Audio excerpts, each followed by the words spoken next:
जय हिंद दोस्तों। आज हम आप लोगों के लिए लेकर आया हूँ साइंस के ऊष्मा और ताप से संबंधित 30 क्वेश्चन जो बार बार एग्ज़ाम में पूछे गए हैं। इसलिए आप लोगों के लिए एक रिक्वेस्ट करना चाहता हूँ कि आप लोग प्लीज़ इस क्लास को देखिए। आप लोगों के लिए बहुत ही महत्वपूर्ण होने वाला है यह क्लास। देखिए, पहला क्वेश्चन कहते हैं कि किसी वस्तु के ताप में वृद्धि का अर्थ है कि वस्तु की ऊष्मा ऊर्जा बढ़ गई, गतिज ऊर्जा बढ़ गई, स्थितिज ऊर्जा बढ़ गई या यांत्रिक ऊर्जा बढ़ गई। इसका जो राइट आंसर होगा, इसका राइट आंसर हो जाएगा आपको ऑप्शन नंबर ए, ऊष्मा ऊर्जा बढ़ गई। तो ऊष्मा ऊर्जा जब बढ़ेगी तो उसका ताप भी क्या होगा, बढ़ जाएगा, इसका ताप भी बढ़ जाएगा। अगला देखते हैं। दूसरा कह रहा है ताप युग्म तापमापी किस सिद्धांत पर आधारित है। तो ताप युग्म तापमापी जो है आपको ये पूछा गया यूपी पीसीएस में 2012 में। तो ये जो है तापमापी यह किस सिद्धांत पर कार्य करता है। तो ये सिद्धांत पर कार्य करता है आपको ऑप्शन नंबर बी हो जाएगा, यानी कि इसका ऑप्शन नंबर बी सीबेक के प्रभाव पर आधारित है। इसका ये सीबेक के प्रभाव पर आधारित कार्य करता है। अगला देखते हैं। तीसरा क्वेश्चन क्या कह रहा है। क्वेश्चन कह रहा है एक मनुष्य का तापक्रम 60 डिग्री सेल्सियस है तो उसका तापक्रम फ़ारेनहाइट में क्या होगा। इसका हो जाएगा आपको 140। इसको निकालने के लिए मतलब क्या करना है, तो जो दिया है सेल्सियस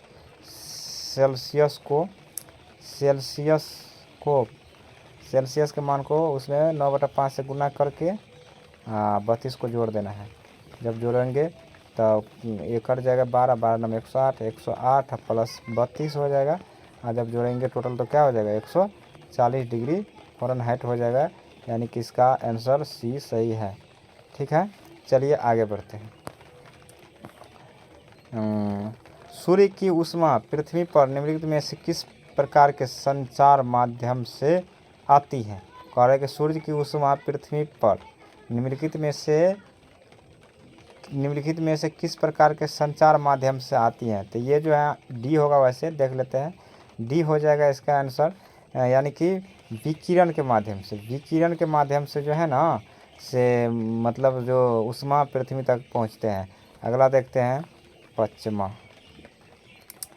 जब किसी वस्तु को ठंडा किया जाता है तब उसके अणु क्या होते हैं। तो उसका अणु की चाल घट जाता है, द्रव्यमान बढ़ जाता है, या अणु का भार बढ़ जाता है, या अणु की ऊर्जा बढ़ जाती है। तो इसका आंसर जो होगा आपको ए हो जाएगा, इसकी चाल घट जाती है। जब किसी वस्तु को ठंडा किया जाता है तो उसका क्या अणु का क्या घट जाता है, तो उसकी चाल क्या होता है, घट जाता है, यानी कि ऑप्शन नंबर ए हो जाएगा इसका राइट आंसर।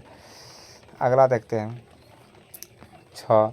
क्वेश्चन नंबर 6 कह रहा है, क्या कह रहा है क्वेश्चन नंबर 6। तो पूर्ण विकिरण उतापमापी किस सिद्धांत पर आधारित है। पूर्ण विकिरण उतापमापी किस सिद्धांत पर आधारित है। तो इसका राइट आंसर हो जाएगा आपको ऑप्शन नंबर बी, स्टीफन के नियम पर।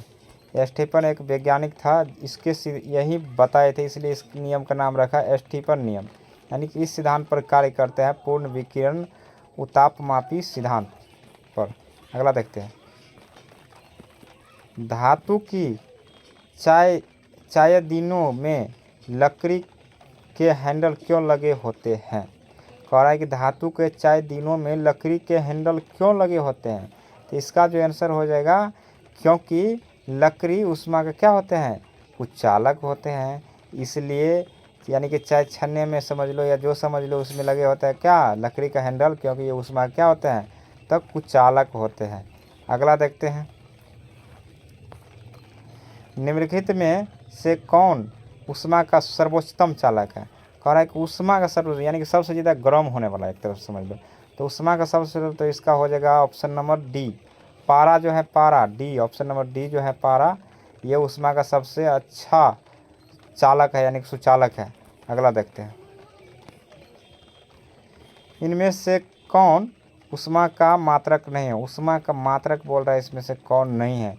इसका ऑप्शन नंबर हो जाएगा ए, डिग्री सेल्सियस ऊष्मा का मात्रक नहीं है, जबकि कैलोरी, किलोग्राम, जूल ये सब ऊष्मा का मात्रक है, लेकिन डिग्री सेल्सियस, यानी कि ये जो है डिग्री सेल्सियस, ये ऊष्मा का मात्रक नहीं है। अगला देखते हैं। 10 क्वेश्चन नंबर, दूर की वस्तुओं जैसे सूर्य आदि का ताप किस तापमापी के द्वारा मापा जाता है। कह रहा है कि सूर्य की, दूर की वस्तुओं जैसे सूर्य आदि का ताप किस तापमापी के द्वारा मापा जाता है। तो ये जो मापा जाता है ऑप्शन नंबर बी हो जाएगा इसका आंसर, पूर्ण विकिरण उत्तापमापी के द्वारा। पूर्ण विकिरण उत्तापमापी के द्वारा जो है ना, दूर की वस्तु जैसे सूर्य तारा ये सब का मतलब जो है ताप मापी जाती है। अगला देखते हैं क्वेश्चन नंबर 11 का है, पानी का घनत्व किस ताप पर अधिकतम होता है।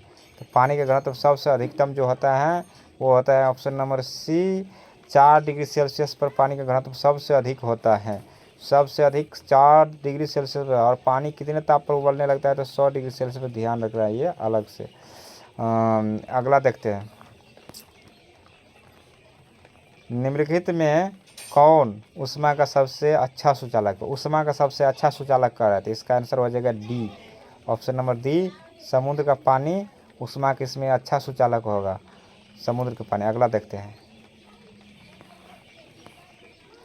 ताप का ऐसा मात्रक। ताप का ऐसा मात्रक बोल रहा है क्या हो गया, SI मात्रक ताप का, जो RRB NTPC 2016 में पूछा गया। ताप का ऐसा मात्रक, तो इसका जो आंसर हो जाएगा, इसका आंसर हो जाएगा आपको ए, ऑप्शन नंबर ए हो जाएगा केल्विन। केल्विन जो है ताप का ऐसे मात्रक हैं। अगला देखते हैं, जबकि सेल्सियस, सेंटीग्रेड, फ़ारेनहाइट ताप का मात्रक नहीं है। अगला देखते हैं, निम्नलिखित तापमापियों में से पायरोमीटर कहा जाता है किसे। कहा है निम्नलिखित तापमापियों में किसे पायरोमीटर कहा जाता है, पायरोमीटर। तो इसका जो आंसर हो जाएगा आपको ऑप्शन नंबर बी हो जाएगा, ऑप्शन नंबर बी, विकिरण तापमापी। विकिरण तापमापी को जो है पायरोमीटर कहा जाता है। ठीक है, अगला देखते हैं 15, क्वेश्चन नंबर 15, लोलक घड़ियाँ गर्मियों में क्यों सुस्त हो जाती हैं। ये पूछा है SSC MTS में 2014 में कि लोलक घड़ियाँ गर्मियों में क्यों सुस्त हो जाते हैं। तो इसका राइट आंसर हो जाएगा कि ऑप्शन नंबर सी हो जाएगा इसका राइट आंसर, कि लोलक की लंबाई बढ़ जाती है जिससे इकाई डोलन में लगा हुआ समय बढ़ जाता है, इसीलिए। अगला देखते हैं, आणविक संगठन के द्वारा ऊष्मा का संप्रेषण क्या कहलाता है। कह रहा है कि आणविक संगठन के द्वारा ऊष्मा का संप्रेषण क्या कहलाता है। तो ये जो कहलाता है संवहन कहलाता है। ऊष्मा का संप्रेषण क्या कहलाता है, तो संवहन कहलाता है, ऑप्शन नंबर डी हो जाएगा, आणविक संगठन के द्वारा ऊष्मा का संप्रेषण। अगला देखते हैं, बर्फ़ पर दाब बढ़ने से उसका गलनांक क्या होता है।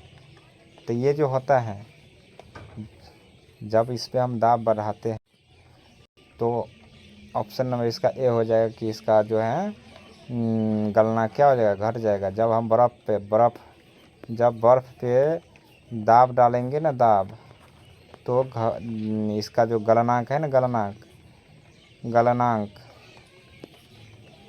ये घट जाएगा। अगला देखते हैं, निम्नलिखित में कौन सही है, वो बात कर रहा है कि निम्नलिखित में कौन सही है। तो ये जो है ऑप्शन नंबर बी सही है कि